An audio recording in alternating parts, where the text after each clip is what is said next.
Hello everyone, welcome to the next instalment of the BFG. We're going to find out about the royal breakfast. I'm very excited about this. I love reading and talking about food, as you guys probably know in my class. First of all, let's have a look at some words that are going to come up. So imposing is what's referred to one of the Queen's butlers, Mr. Tibbs, and it means impressive in appearance, imposing. And the word chandelier, which is a French word for a beautiful, ornate lampshade, often made of crystal and are very, very expensive. So we've met the Queen. She is lovely. And we've also met her maid, who is flabbergasted to see the BFG. We know the Queen is being cool and composed. And that's made me think, oh, will the Queen actually believe them? And why is she being so kind? Does she have any secret tricks up her sleeves? I wonder if the BFG will also like the food after eating snozcumbers for so long. Let's have a look at a couple of things that are going to come up in this chapter. So, first of all, Quentin Blake has drawn a picture of the Queen, and this, during the time of the BFG was written, this is what the Queen actually looks like. So you can see it is a really lifelike representation of her. And this is the grand ballroom, which we're going to be visiting shortly.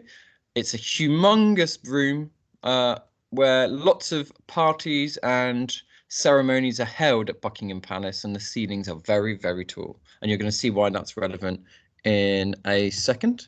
So let's start reading the story. Let me just share it with you.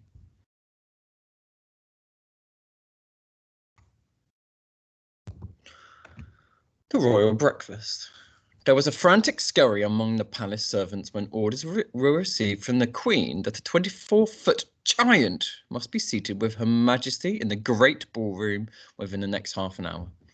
The butler, an imposing personage named Mr. Tibbs, was in supreme command of all the palace servants, and he did the best he could in the short time available. A man does not rise to become the Queen's butler unless he is gifted with extraordinary ingenuity, adaptability, versatility, dexterity, cunning, sophistication, sagacity, discretion, and a host of other talents that neither you nor I possess. Mr. Tibbs had them all. He was in the butler's pantry sipping an early morning glass of light ale when the order reached him. In a split second, he'd made the following calculations in his head. If a normal 6-foot man requires a 3-foot high table to eat off, a 24-foot giant would require a 12-foot high table. And if a 6-foot man requires a chair with a 2 feet high seat, a 24-foot giant will require a chair with an 8-foot high seat. Everything, Mr. Tibbs told himself, must be multiplied by 4. 2 breakfast eggs must become 8. 4 rashers of bacon must become 16. 3 pieces of toast must become 12, etc., and so on. These calculations about food were immediately passed on to Monsieur Papillon, the royal chef. Mr. Tibbs skimmed into the ballroom. Butlers don't walk, they skim over the ground, followed by a whole army of footmen. The footmen all wore knee breeches, and every one of them displayed beautifully round calves and ankles. There is no way you can become a royal footman unless you have a well-turned ankle. It is the first thing they look at you when you are interviewed. Push the grand piano into the centre of the room, Mr. Tibbs whispered. Butlers never raised their voices above a soft whisper. 4 footmen moved the piano. Now fetch a large chest of drawers and put it on top of the piano, Mr. Tibbs whispered. 3 other footmen fetched a very fine Chippendale mahogany chest of drawers and placed it on top of the piano. This will be his chair, Mr. Tibbs whispered. It is exactly 8 foot off the ground. Now we shall make a table upon which this gentleman may eat his breakfast in comfort. Fetch me 4 very tall grandfather clocks. There are plenty of them around the palace. Let each clock be 12 feet high. 16 footmen spread out around the palace to find the clocks. They were not easy to carry and required 4 footmen for each one. Place the clocks in a rectangle 8 feet by 4 alongside the grand piano, Mr. Tibbs whispered. The footman did so. Now fetch me the young prince's ping-pong table, Mr. Tibbs whispered. The ping-pong table was carried in. Unscrew its legs and take them away, Mr. Tibbs whispered. This was done. Now place the ping-pong table on top of the 4 grandfather clocks, Mr. Tibbs whispered. To manage this, the footman had to stand on stepladders. Mr. Tibbs stood back to survey the new furniture. None of it is in the classic style, he whispered, but it will have to do. He gave orders that a damsack tablecloth should be draped over the ping-pong table. And in the end, it looked rather quite elegant. At this point, Mr. Tibbs was seen to hesitate. The footmen all stared at him, aghast. Butlers never hesitate, not even when they are faced with the most impossible problems. It is their job to be totally decisive at all times. Knives and forks and spoons, Mr. Tibbs was heard to mutter. Our cutlery will be like little pins in his hands. But Mr. Tibbs didn't hesitate for long. Tell the head gardener, he whispered, that I require immediately a brand new unused garden fork and also a spade. And for a knife, we shall use the great sword hanging on the wall in the morning room. But clean the sword well first. It was last used to cut off the head of King Charles I, and there may still be a little dried blood on the blade. When all this had been accomplished, Mr. Tibbs stood near the centre of the ballroom, casting his expert butler's eye over the scene. Had he forgotten anything? He certainly had. What about a coffee cup for a large gentleman? Fetch me, he whispered, the biggest jug you can find in the kitchen. A splendid 1-gallon porcelain water jug was brought in and placed on the giant's table beside the garden fork and the garden spade and the great sword. So much for the giant. Mr. Tibbs then had the footman move a delicate table and 2 chairs alongside the giant's table. This was for the Queen and for Sophie. The fact that the giant's table and chair towered far above the smaller table simply could not be helped. See the BFG here, guys? We're going to see what is actually happening at this point. All these arrangements were only just completed when the Queen, now fully dressed in a trim skirt and cashmere cardigan, entered the ballroom holding Sophie by the hand. A pretty blue dress that had once belonged to one of the princesses had been found for Sophie, and to make her look prettier still, the Queen picked up a superb sapphire brooch from her dressing table and had pinned it on the left side of Sophie's chest. The big friendly giant followed behind him, but he had an awful job getting through the door. He had to squeeze himself through on his hands and knees, with 2 footmen pushing him from behind and 2 pulling them from the front. But he got through in the end. He had removed his black cloak and got rid of his trumpet, and was now wearing his ordinary simple clothes. As he walked across the ballroom, he had to stoop quite a lot to avoid hitting the ceiling. Because of this, he failed to notice an enormous crystal chandelier. Crash went his head right on the chandelier. A shower of glass fell upon the poor BFG. Gunghammers and bogswinkles, he cried. What was that? It was Louis XV, the Queen said, looking slightly put out. He's never been in a house before, Sophie said.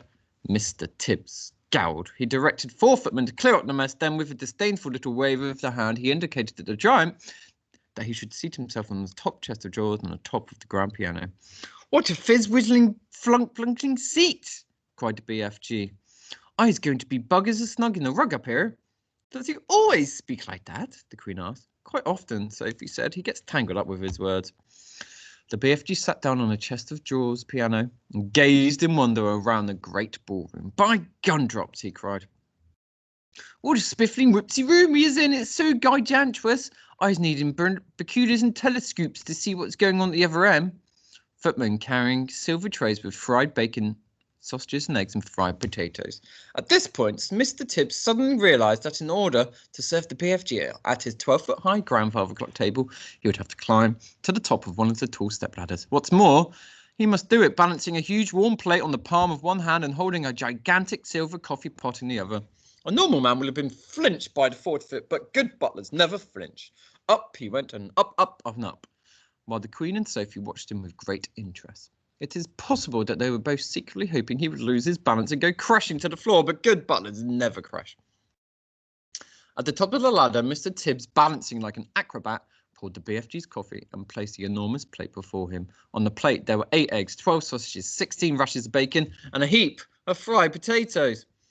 What is this, please, your Magister? The BFG asked, peering down at the Queen. He's never eaten anything except snozzcobblers before in his life, Sophie explained. They taste revolting. They don't seem to have stunted his growth, the Queen said. The BFG grabbed his garden spade and scooped up all the eggs, sausages, bacon and potatoes in one go and shoved them into his enormous mouth.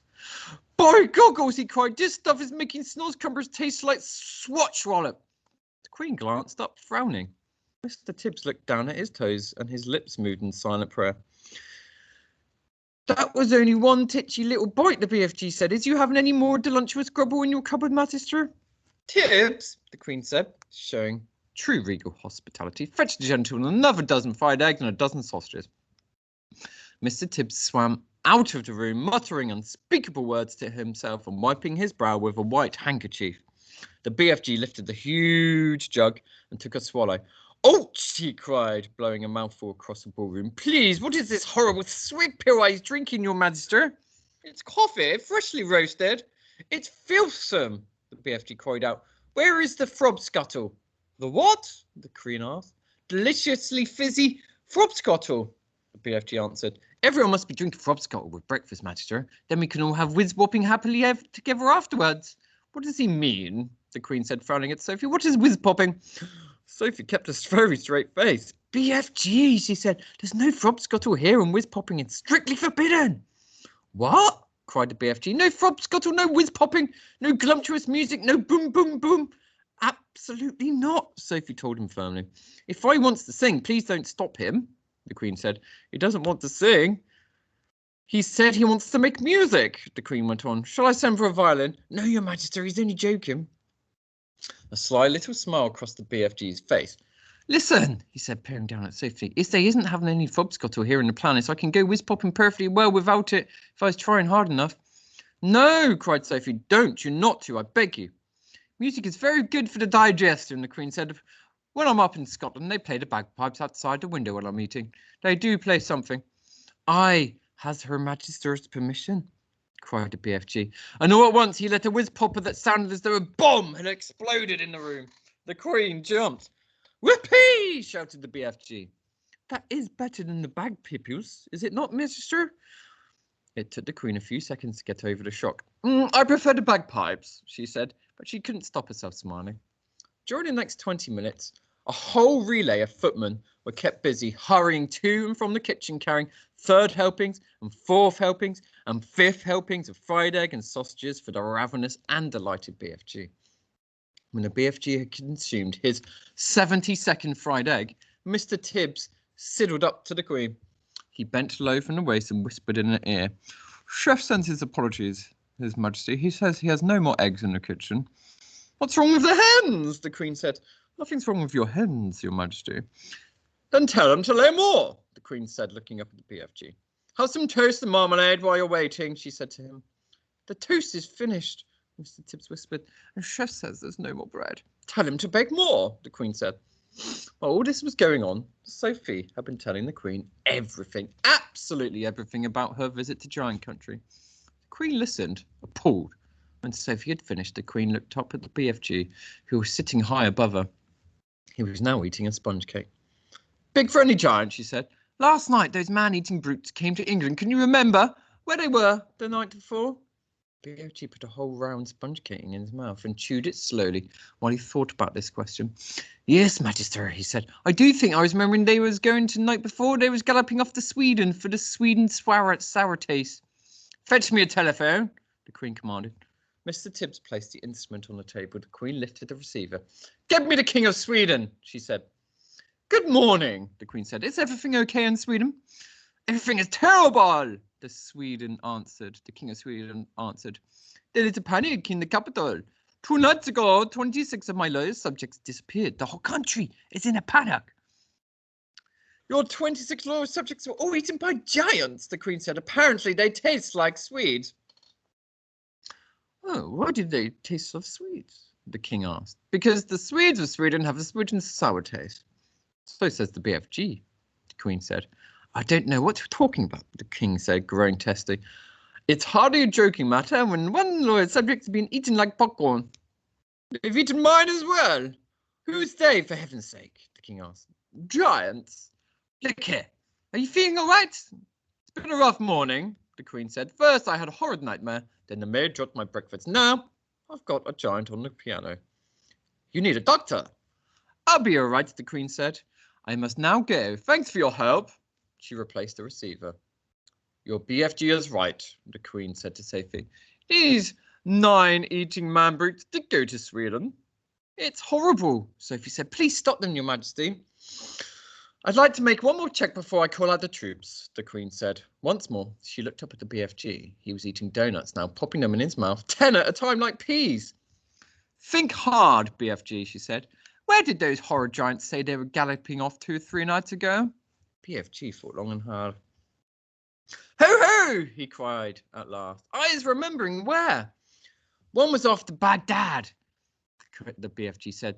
As they's galloping past my key flesh lump, Peter is waving his arms and shouting at me as I is off to Baghdad and I is the Baghdad and Mum and every one of their 10 children as well. Once more, the Queen lifted the receiver. Get me the Lord Mayor of Baghdad, she said, and if they don't have a Lord Mayor, give me the next best thing. 5 seconds. A little voice was on the line. Here is the Sultan of Baghdad speaking, the voice said. Listen, Sultan, did anything unpleasant happen in your city 3 nights ago? Every night unpleasant things are happening in Baghdad. We are chopping people's heads off like you are chopping parsley. I've never chopped parsley in my life, the Queen said. I wanted to know if anyone had disappeared recently in Baghdad.